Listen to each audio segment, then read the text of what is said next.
Bonjour, bonjour et bienvenue sur le plateau de Batijournal TV. Nous sommes toujours à Lyon, nous sommes toujours sur le salon Eurobois 2024 et avec mes 4 invités, nous allons parler d'un triangle entre les architectes d'intérieur, les agenceurs et les équipementiers. On va parler synergie. Pour en parler avec moi, Roselyne Leperc, bonjour. Bonjour. Vous êtes architecte d'intérieur et vous représentez l'association Pôle Action. Pôle Action, c'est quoi ? C'est une association professionnelle, donc c'est Pôle Action des architectes d'intérieur Auvergne-Rhône-Alpes. Et c'est une association qui a été créée en 2016 pour fédérer la profession. À côté de vous, monsieur Richard Bagur, bonjour. Oui, bonjour. Richard, vous êtes architecte d'intérieur également et vous êtes administrateur du Conseil de l'Ordre, c'est ça ? Du Conseil français. Du Conseil français, parce que... Architectes d'intérieur. Oui. Vous voyez ? Donc, comme Roselyne, d'ailleurs, on est tous les deux au Conseil français des architectes d'intérieur. D'accord. Donc, pour la petite histoire très rapide, le Conseil français, à l'origine, c'est l'Ordre des architectes en 1981 qui a... D'où la confusion. Voilà, 1980, avec le Conseil, avec le syndicat d'architecture d'intérieur de l'époque, qui a créé l'OPQI, l'Office professionnel de qualification, pour légiférer ce métier et lui donner un cadre déontologique et de formation. Donc, c'est plutôt des formations sur 5 ans et plutôt une décennale, et qui est devenu CFAI en 2001. Donc des gens comme Villemotte, Stark, Putman ou Rochon ont été ou sont architectes d'intérieur CFAI. Voilà. Ça marche. À côté de vous, Rachel Munier. Rachel Munier, bonjour. Bonjour. Rachel, vous êtes directrice générale de Bloom. Bloom France, oui, tout à Bloom fait. France. Je raccourcis un petit peu. Hein. Bloom France, dites-moi tout. Bloom est un équipementier qui fabrique en Autriche des composants pour les meubles, à savoir des charnières, des coulisses, des solutions pour les meubles hauts et des portes escamotables. Et à côté de vous, Fabrice Poncet, vous êtes agenceur et le dirigeant de La Fabrique. Tout à fait. La Fabrique, une entreprise de production de mobilier et d'agencement intérieur pour les marchés résidentiels, tertiaires, CHR. Alors Roselyne, on va commencer avec vous. Juste, je voulais que vous nous rappeliez ce que c'est qu'un architecte ou une architecte d'intérieur. Alors l'architecte d'intérieur travaille au niveau de l'échelle humaine. Et il intervient toujours sur un clos couvert, c'est-à-dire un espace dédié à l'homme, que ce soit pour son travail ou pour son habitation.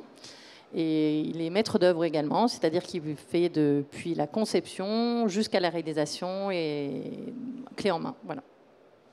Oui. Oui, c'est important de rajouter la notion d'architecture. Un architecte d'intérieur travaille les volumes, travaille d'abord les volumes avant de travailler les aplats et les matériaux. Donc voilà, d'où le titre que nous assumons complètement et que nous revendiquons d'architecte de l'intérieur. Voilà. Voilà, architecte de l'intérieur. Et vous êtes bien des architectes. Vous êtes 3 métiers différents. On a donc des architectes, on a des équipementiers. Rappelez-nous rapidement, Rachel, un équipementier, c'est quoi ? Un équipementier, c'est un fabricant de composants pour la fabrication, en l'occurrence ici de meubles ou d'agencements. Voilà. Et on a un agenceur, donc l'agenceur. Hein. C'est quoi le métier d'agenceur ? Alors l'agenceur va va concevoir techniquement et réaliser des projets qui ont été imaginés sur mesure par des architectes d'intérieur. Alors, je vais vous poser à tous la même question. Je ne sais pas qui voudra commencer, mais c'est comment vous travaillez ensemble ? Ouais, je peux prendre la parole. Donc l'architecte est à l'origine, l'architecte d'intérieur est à l'origine du contact client. Donc après un cahier des charges et après avoir visité les lieux, il réalise un projet d'architecture intérieure où il définit des volumes, mais pas que, des matériaux et des couleurs. Voilà. L'architecte d'intérieur ensuite donc, fait la création et va consulter un agenceur qui va, lui, l'aider sur la conception. Quand je dis la conception, c'est que l'agenceur va réaliser des plans d'exécution. Il va intégrer effectivement de la quincaillerie des équipementiers.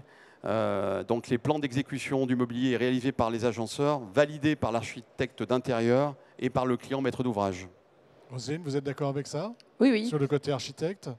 Oui, c'est-à-dire qu'on va répondre au cahier des charges du client, on va lui faire différentes propositions et après, en général, quand l'idée générale et les plans au 1/20e, en général, ont été validés par le client, on va aller consulter l'agenceur et après, il va y avoir un aller-retour de travail entre l'agenceur et l'architecte d'intérieur pour affiner dans le détail la mise en œuvre, en général, du mobilier et des éléments qui vont être dans le dossier.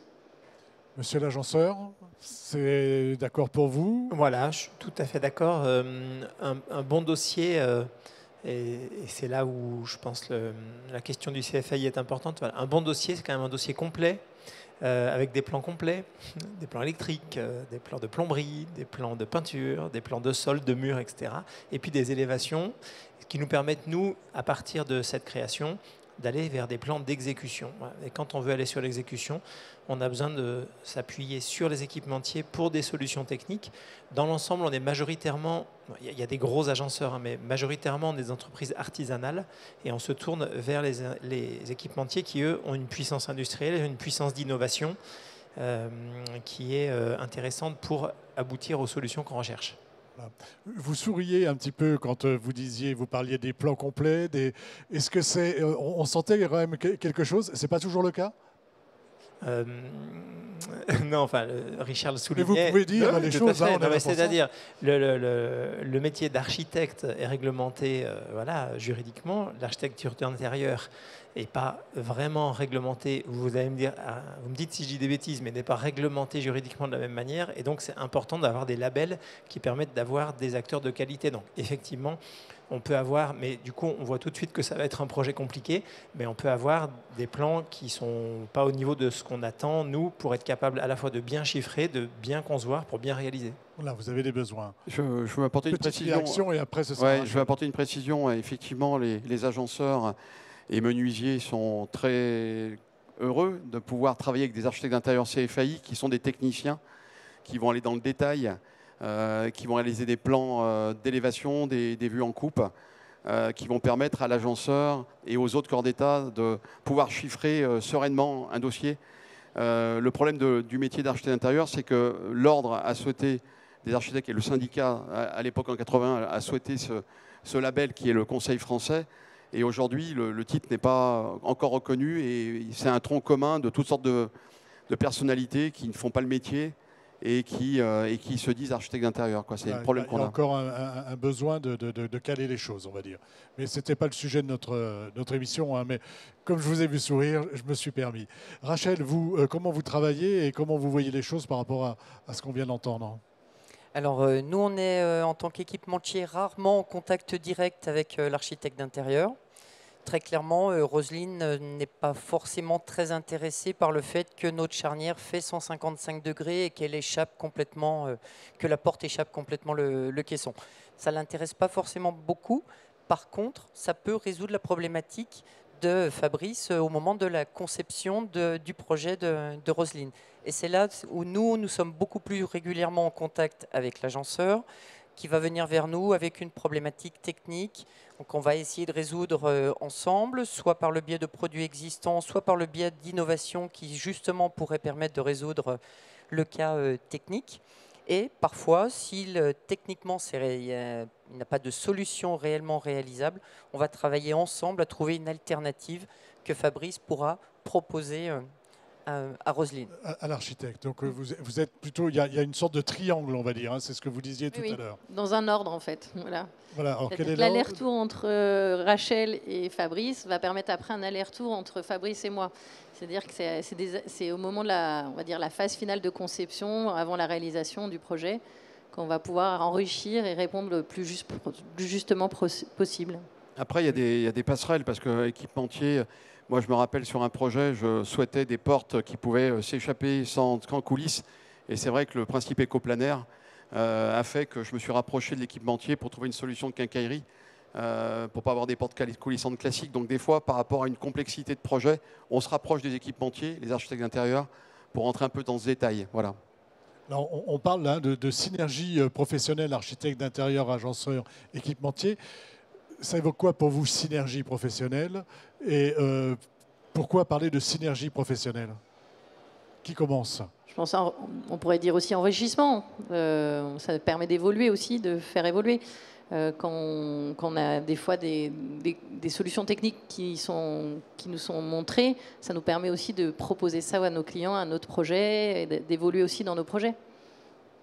Nous, si vous voulez, les architectes d'intérieur du Conseil français, les architectes d'intérieur, on est des généralistes, on a beaucoup de connaissances dans tous les corps d'État.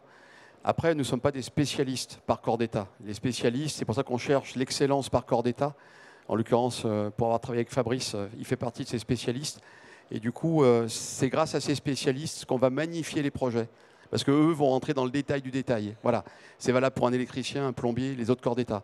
On a des connaissances sur tous les corps d'État, mais on ne peut pas se présenter comme spécialiste, agenceur ou équipementier. C'est pour ça qu'on a besoin, dans le pôle entreprise qu'on fera travailler, d'avoir de l'excellence autour de nous pour, encore une fois, magnifier nos projets.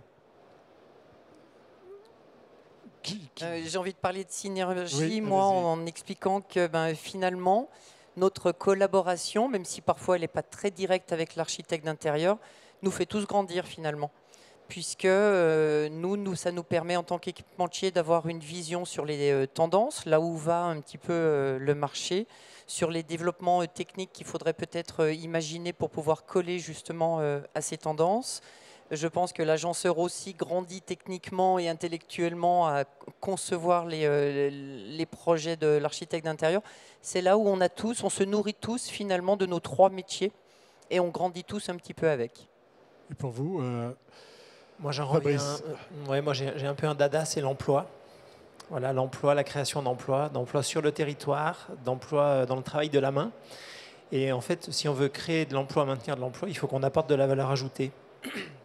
Et donc cette collaboration, en fait, c'est une manière d'apporter de la valeur ajoutée. Si on n'apporte pas de valeur ajoutée, on est interchangeable avec des prestataires qui peuvent venir de l'autre bout de l'Europe ou des produits qui peuvent venir de l'autre bout du monde. Et donc en fait, cette stimulation technique et intellectuelle, c'est ce qui nous permet d'apporter de la valeur. On est ici sur Eurobois, il y a des stands, il y a un projet qui s'appelle Cohome avec les équipementiers. Est-ce qu'en dehors d'événements comme ceux-ci, vous vous rencontrez? Est-ce qu'il y a des lieux de discussion? Est-ce que vous avez d'autres événements, ou même des choses informelles lorsque vous échangez entre vous? L'association Pôle Action, c'est un peu son travail, on va dire, de mettre en relation, ce soit des équipementiers, des professionnels du bâtiment, de manière régulière. On essaye de faire rencontrer les architectes d'intérieur avec différents intervenants de nos projets. Donc régulièrement, au cours de l'année, on essaye d'aller dans des usines, voir des fabrications, des ateliers. Pour faire un échange justement de chaque milieu professionnel, parce qu'on n'est pas, comme on a dit, on n'est pas des spécialistes, mais on doit être au fait de l'évolution de différentes techniques. Et donc rencontrer régulièrement aussi des différents corps d'État ou différents acteurs du bâtiment nous permet de garder ce contact. Sur Lyon, on a la chance également d'avoir le Club Chic, qui est une association d'entreprises spécialisées dans l'hôtellerie et qui représente un petit peu toute l'économie de la région Auvergne-Rhône-Alpes. Donc cette association qu'a créée Philippe Jarnia, présent ici ce soir, permet beaucoup d'interactions entre les agenceurs, les architectes d'intérieur, les architectes et tous les corps d'État qu'on peut imaginer autour du bâtiment, quoi. Rachel, vous auriez besoin d'un peu plus de dialogue, de dialogue, en tout cas de rencontres, on va dire, avec les architectes? Oui, évidemment, c'est toujours intéressant de se rencontrer, d'échanger. Et c'est vrai que ce salon, c'est une superbe opportunité. Le Club Chic, c'est aussi un très très beau moment d'échange où on a l'occasion en effet de se rencontrer, de discuter ensemble. Et je dirais que plus il y en a, mieux c'est. Si on pouvait se rencontrer plus régulièrement et avoir échangé sur des thématiques bien précises ensemble, c'est toujours un moment enrichissant pour tout le monde, évidemment. Comme nous le faisons ici d'ailleurs. Oui, non, rien à ajouter. Pôle Action, Club Chic, ça convient très bien. Ça vous convient très bien. On a fait un bon petit tour d'horizon de la manière dont vous travaillez ensemble, dont vous essayez de travailler ensemble, d'aller un petit peu plus loin dans la rencontre. Est-ce qu'il y a des choses qu'on n'a pas dit qui vous semblent importantes de dire, des messages à faire passer auprès de vos collègues, auprès des équipementiers ou auprès des architectes d'intérieur? On avait un petit dada avec Fabrice. Vous aviez un petit dada. Alors allez-y sur le dada. L'éco-responsabilité, c'est quelque chose qui est quand même dans l'air du temps et qui était au thème du Pôle Action cette année en 2023. Et Fabrice en est un bon exemple dans ses démarches diverses et variées dans son entreprise. Et précurseur, parce que voilà. On s'est vu tout à l'heure, hein, on a parlé de produits de upcycling. Voilà, l'éco-responsabilité, c'est quoi? Et comment vous voyez cette éco-responsabilité avec ce triangle hein, dont on a parlé, architecte d'intérieur, équipementier et agenceur? Ben, clairement, on est dans les mêmes dynamiques positives que ce triangle, c'est-à-dire que dans la prescription, dans la création, dans la conception, ces questions-là doivent être prises en compte. Les industriels ont un rôle majeur à jouer sur la dimension de réduction des impacts carbone, des atteintes à la biodiversité, et on sait qu'ils sont très challengés là-dessus dans le cadre de la RSE.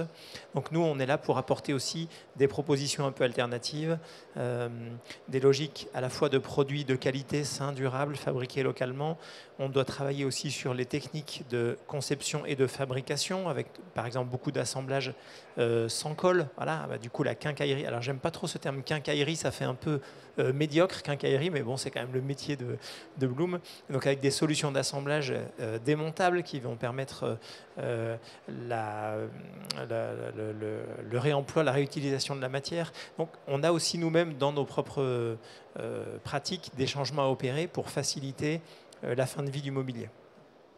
Moi, je voulais rajouter par rapport aux propos de Fabrice qui a été précurseur pour la petite histoire en 2012 au salon Eurebois. Nous avons fait tous les deux une conférence sur la complémentarité entre un agenceur et un architecte d'intérieur, où déjà l'éco-responsabilité avait été le cas dans la création d'un opticien qu'on avait fait ensemble. Donc Fabrice, il ne surfe pas sur la mode, il était déjà bien précurseur avant, je veux le préciser. Ça crédibilise encore plus ses propos. Voilà. Vos clients, ils sont intéressés par ça, vos clients architectes, Roselyne, vos clients maîtres d'ouvrage et non pas. Ça commence, oui. On commence à. Alors, chez le particulier, c'était un peu plus long. Il était moins sensible à ça. Et c'est vrai que, avec la montée des prix de l'énergie, maintenant, moi, j'ai des clients qui commencent à d'eux-mêmes aborder le sujet, alors qu'avant, c'était plutôt moi qui abordais le sujet. Et sur les professionnels, oui, ils sont de plus en plus sollicités parce qu'ils doivent régulièrement répondre à des contraintes internes. Et donc, maintenant, ils sont sensibilisés à cela. Est-ce que quelqu'un veut ajouter quelque chose pour terminer? Ouais, je rebondis sur ce que dit Roselyne, c'est-à-dire qu'il y a une dizaine d'années, le sujet intéressait et c'est maintenant en train de devenir pour un certain nombre de personnes un critère de choix parmi d'autres. Et donc, il devient maintenant dans le cahier des charges, ce qui n'était pas au départ, alors que maintenant les clients viennent avec cette contrainte dans leur cahier des charges. D'où les besoins de parler avec l'équipementier, du coup. Tout à fait. Et nous, on le constate également que finalement, quelqu'un qui a une démarche éco-responsable a finalement un argument supplémentaire à la vente parce que le client est sensible à ça. Donc, on a tous intérêt, évidemment, à continuer à travailler dans cette direction. Écoutez, merci d'être venu sur le plateau de Bâti Journal nous parler de synergie professionnelle entre architectes d'intérieur, agenceurs et équipementiers. C'est une émission, un petit temps d'échange à retrouver sur notre site internet Bâti Journal TV, sur les sites de nos partenaires que sont France Bois Forêt, le Salon Eurebois bien sûr, et deux revues que sont Woodsurfer et l'Atelier Bois. Excusez-moi, c'est la fin de la journée, j'arrive un peu au bout. Merci. Merci à vous. Merci.